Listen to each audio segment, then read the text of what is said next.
Hey there, my dear popaholics. It's me again, your gentle companion on this skincare journey, Pimple Mrs. And today, I want to share a story that may feel very familiar to some of you.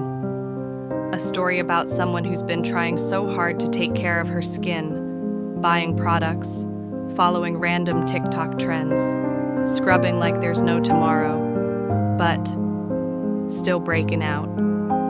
And worse, not knowing why.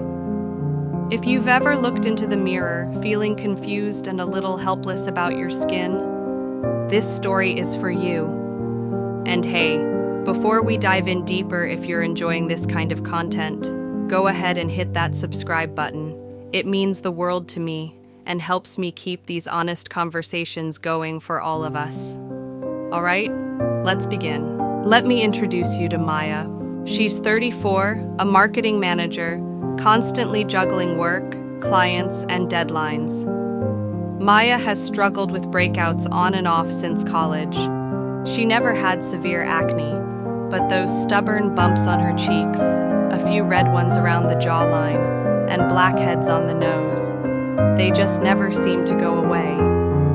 So like many of us, she tried everything.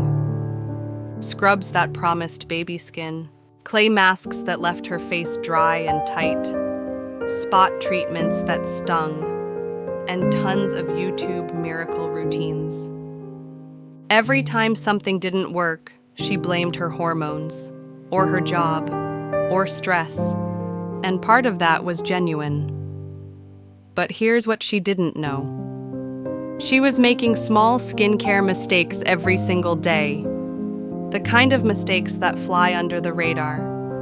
But over time, they leave your skin irritated, confused, and stuck in an endless breakout cycle. Maya's first mistake? Using harsh cleansers. She thought that if her face felt squeaky clean, it must be good. But the truth is, many foaming cleansers are too stripping. They mess with the skin barrier and trigger even more oil production. Second mistake? Touching her face constantly, at work, while driving, when thinking. Hands carry bacteria, and every touch is like sending an invite to new pimples. And the third big one? Not protecting the pimples she already had.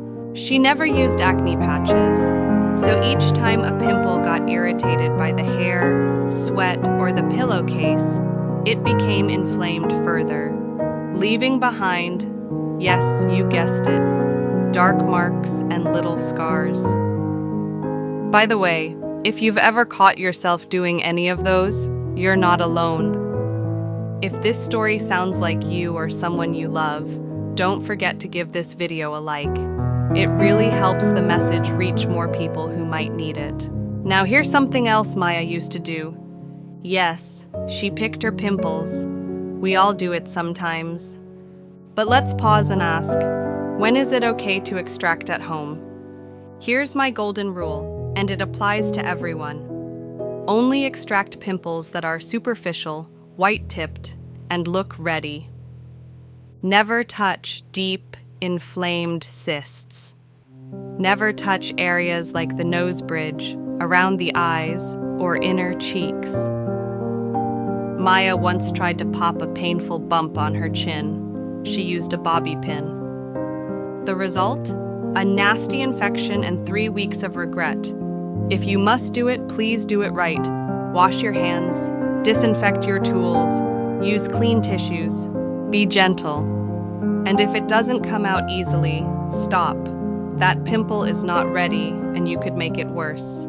Eventually, Maya decided to see a dermatologist. Not because she gave up, but because she finally realized something. Skincare isn't about doing more, it's about doing right. If you find yourself in a situation where pimples are large, painful, or deep under the skin, they come back to the same area again and again. Your skin is starting to scar or get discolored, or the breakouts are affecting your confidence. Then please, don't wait. There's no shame in asking for professional help. A good dermatologist or esthetician will guide you with patience and care. Maya's story didn't end overnight.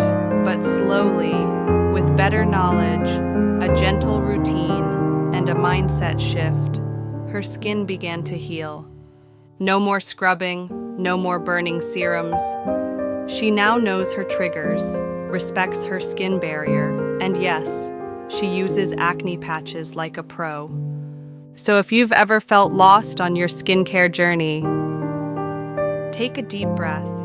Be kind to yourself. You're not failing. You're just learning. And that's what this channel is about. Learning, sharing, and growing together. So before we wrap up, let me remind you to subscribe if you haven't yet. Your support helps me keep creating these stories, these conversations, just for you. Now, enjoy the rest of the video with the soft music I picked especially for you. Stay hydrated, stay gentle, and remain hopeful. See you next time. Pimple Mrs. out.